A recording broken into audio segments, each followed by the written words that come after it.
Are traces when you let it lead you. Lines will be decided naturally if you follow the car's lead.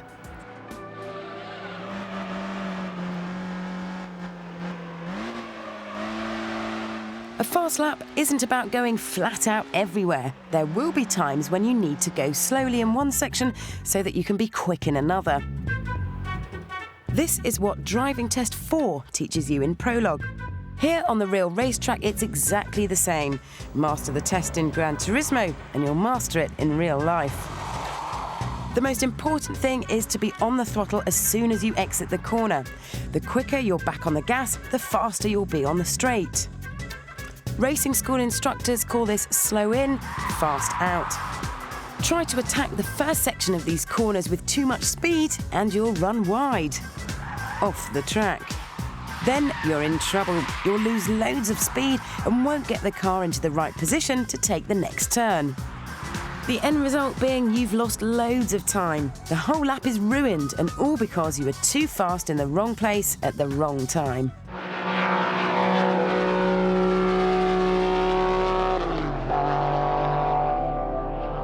When you start driving on a track, even if you've been driving on the road for years, you don't really understand the forces that build up in a car when it's travelling at racing speeds.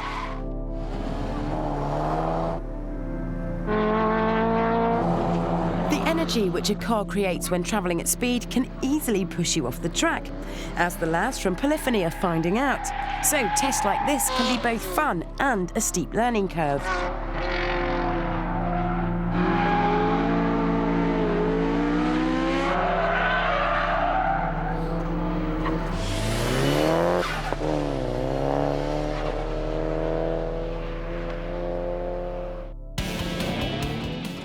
Once you've understood these forces, they can be made to work in your favour, and that's just what the slalom test is all about.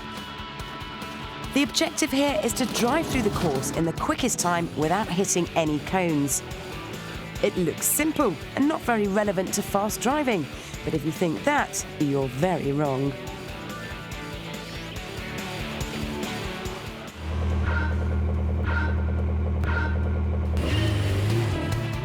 The trick is to let the car flow and establish a rhythm. As you can see, to do this, the driver lifts off the throttle as he rounds the cones.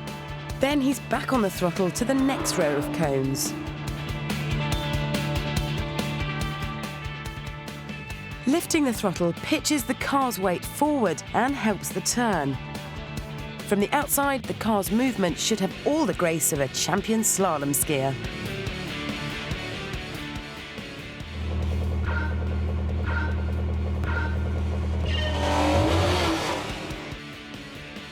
Now look what happens when the driver attacks the course without thinking, just trying to get through as quickly as possible. The car gets out of shape and he's lost his rhythm. But, worst of all, it's taken him 50% longer to complete the course.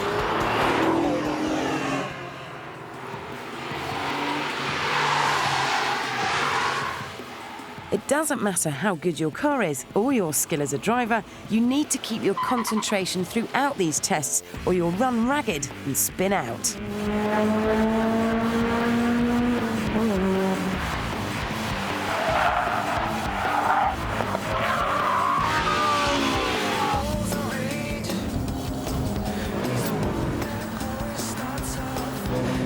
Even Kazunori in the awesome Mitsubishi Evo 8 with permanent four-wheel drive finds a slalom can catch him out.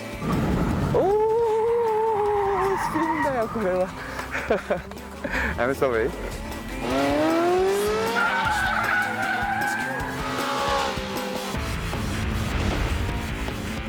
This is really like a dream. I'm getting to drive the cars that I read about in magazines, the ones that I can't afford personally, but then here I am actually in the driver's seat and being able to take it out and really extract the full performance out of these vehicles that you really can't do out in the public without being fined huge amounts of money and having your license taken away.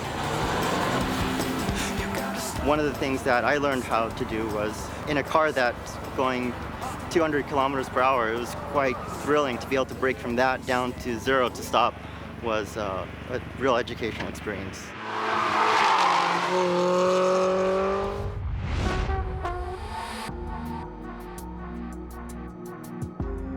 This is a real-world replica of one of Prologue's driving tests.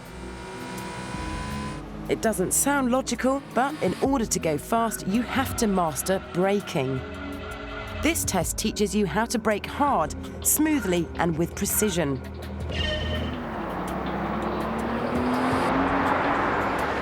The inexperienced track driver tends to brake too softly and too late. Just imagine that while your car is knocking down the cones, you're trying to turn into a corner. You need to plan your braking by taking reference points from the side of the track. These could be signs, bridges, or grandstands. Many tracks have distance boards prior to each corner, which makes your planning even simpler. Without a plan, you're certain to get out of shape. Precision is required. The professional driver will brake hard early and then gently start to come off the brakes to avoid a skid. Once you've mastered the basic track skills of cornering and braking, it's time to confront the toughest challenge, the rally stage. This is a typical scene for a competition rally driver, and one that humbles even the fastest and bravest of Formula One drivers.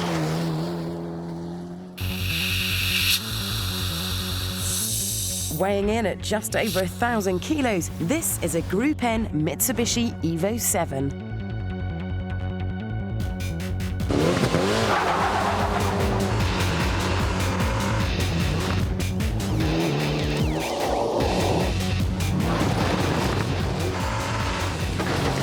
Like most modern rally cars, it has permanent four-wheel drive with a combination of 3 differentials controlling torque split, which to you and me means independent power delivery to each wheel. Powered by a 2-litre turbocharged engine, it develops up to 300 bhp, is geared to 140 miles an hour, and should propel you to 60 around a Welsh valley such as this in just 5 seconds.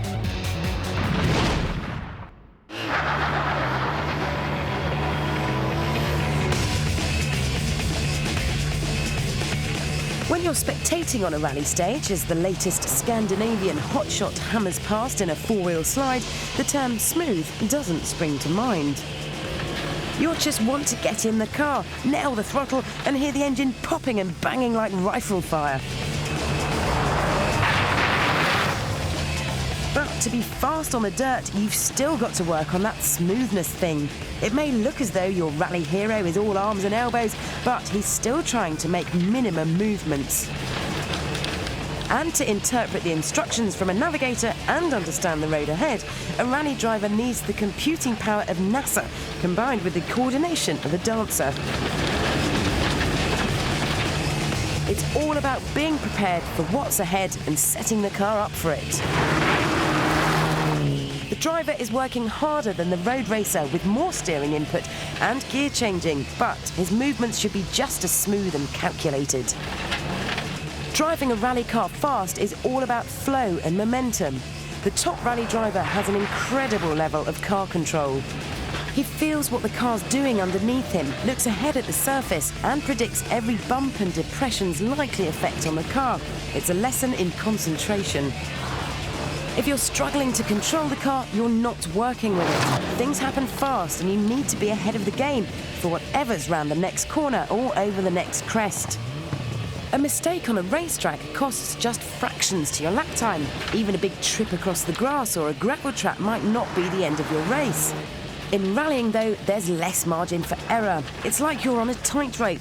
Just a few yards off the line and you've hit tree stumps, boulders, or worse, careered off a cliff.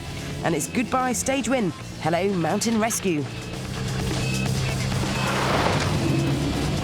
So, whether it's a forest stage in Wales or a virtual stage in Gran Turismo, it's the same deal. As ever, keep it smooth and don't fry your brain by driving too fast.